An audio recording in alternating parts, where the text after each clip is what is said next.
A while back, I made a video about whether or not riding a Class 2 motorcycle in Singapore is a good idea. I spoke about how heavy it was, how difficult it is to navigate through small little spaces in the car parks. This one's still okay. Like all these car parks are still okay, but when you come across those small car parks, it becomes a pain in the butt, because the bike is so heavy. And you sweat a lot when you actually ride in stop-go city traffic riding. Basically complaining lah. But at that point of time, right, I actually meant every single word I said. Until now. Yep, that's me. Breaking a sweat just trying to get the bike out of the parking lot. But something changed after we come back from our ride in Taiwan and Bali a few months ago. There is something we start to appreciate about Singapore that we never noticed before.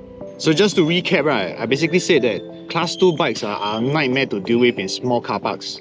Lane splitting when you have wide handlebars, especially like a Harley or like an Africa Twin like mine, it can be very tricky and sometimes it can be very dangerous. When it comes to stop-go city riding, especially when you come across consecutive traffic lights, all red, it can get very, very, very, very hot. And then of course, if you are just commuting from home to work, work to home, then maybe a 300cc scooter would probably be a better option, I guess. And to be fair, right, all of this is still very, very, very, very true, but only in the Singapore context. Then we went to Bali. Imagine riding a big bike in Bali. Wow, that's a different story. The general traffic in Bali is really very slow, sometimes very, very packed on the road. And the roads are so narrow at certain part of the city that it will be a miracle if two cars can pass each other. They are squeezing everywhere and there are tons of small bikes. So if you're riding a Class 2 or a big bike there, that's basically you are a truck there or you are like a tank. I tell you, good luck with those who want to lane speed. Locals there, right, they ride all the small scooters, right, they can squeeze into any small little tight space and then they will just get everything stuck. Then if you ride a big bike, right, I confirm you feel like an oversized tank. You cannot go anywhere, man. Then came Taiwan. It's kind of similar but different. So generally in Taiwan, motorcycle is categorized into 3 different license plates. The white ones, which is below 250cc. The yellow one is from 250cc to 550cc. And the red one, which is above 550cc. But you have to understand this, none of these bikes, right, can go on the national highway one. Not even the red plate ones. If you want to go from north to south, right, from Taiwan north to south fast, you cannot. You cannot take the national highway. You can only travel on the expressway or on the B roads, which is a lot slower than, compared to going on the national highway. The red and yellow plates do not follow the weird J-turn rules. And they also cannot be seen riding on the most extreme right lane designated for the smallest cc motorcycle.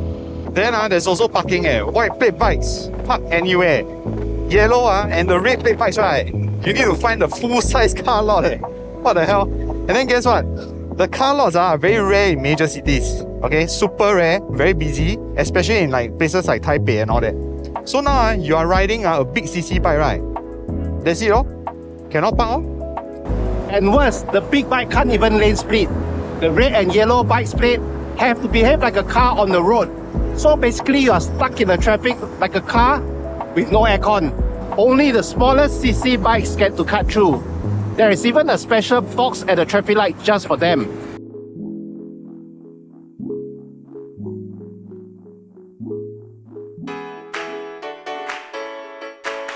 Two-wheel freedom isn't just the journey we take. It's the friendships we forge along the way. Together, every turn of the throttle tightens the bonds between us.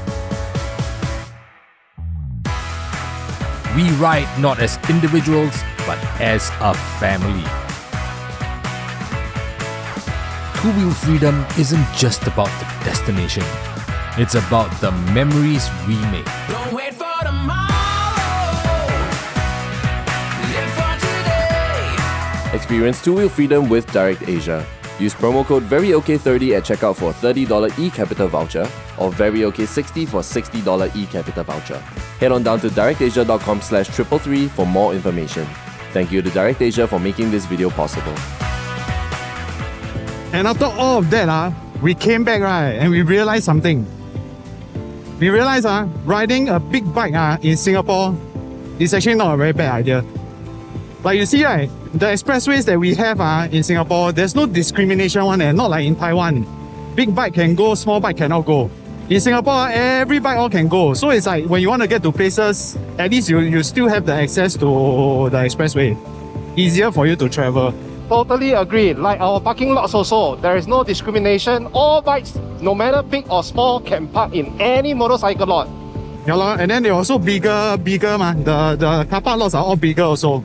Like we don't have to worry even if we have big bikes. Another thing is, Singapore roads are actually wide enough for you to lane split. Like if you really go and compare to places like Bali, it's actually a lot less chaotic. Like even though sometimes we have a bit of a traffic jam, but it's not that bad.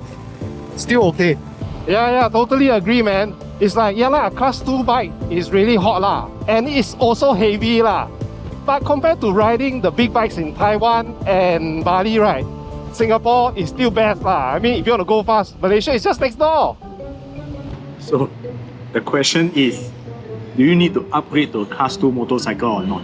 It really depends. If you use your bike mainly to and fro from work, then probably a smaller CC bike will save you money and stress.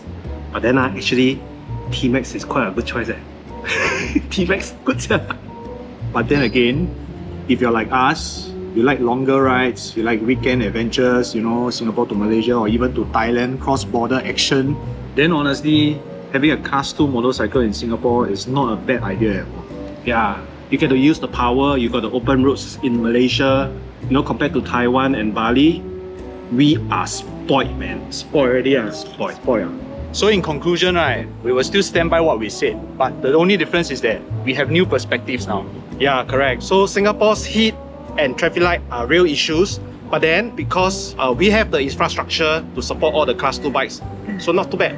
If you are thinking about upgrading, don't just think about power because that is not everything. Think about how you will ride, how often, and what really matters to you. If you really want to ride long distances, right, Malaysia is just next door. It's so near. Singapore is super big bike friendly actually if you think about it. Even in Malaysia and other European countries where riding seems to be more enjoyable. If you'd like to check out our travel vlogs that were featured in this video, all the links are in the description below. Like only here, right, we do not have to worry about our bikes getting stolen.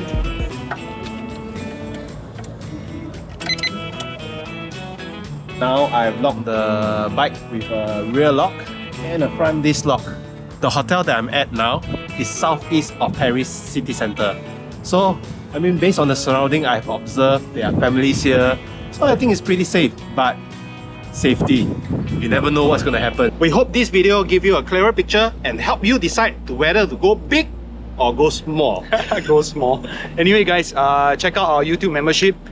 We hope you can help support our channel to stay independent. There are a lot of perks that comes along with the membership. For tier 2, you have 30% exclusive members discount for our merch. So go and check that out. It will really help us a lot. And also for those membership people, right, you'll be the first person to be notified if we have any overseas tour. And you know what? Taiwan ride is happening again in November. So we'll see you guys again. Ride safe. See you on the road. Bye bye. Bye bye. Hey, where's I'm Amos? 不用啦。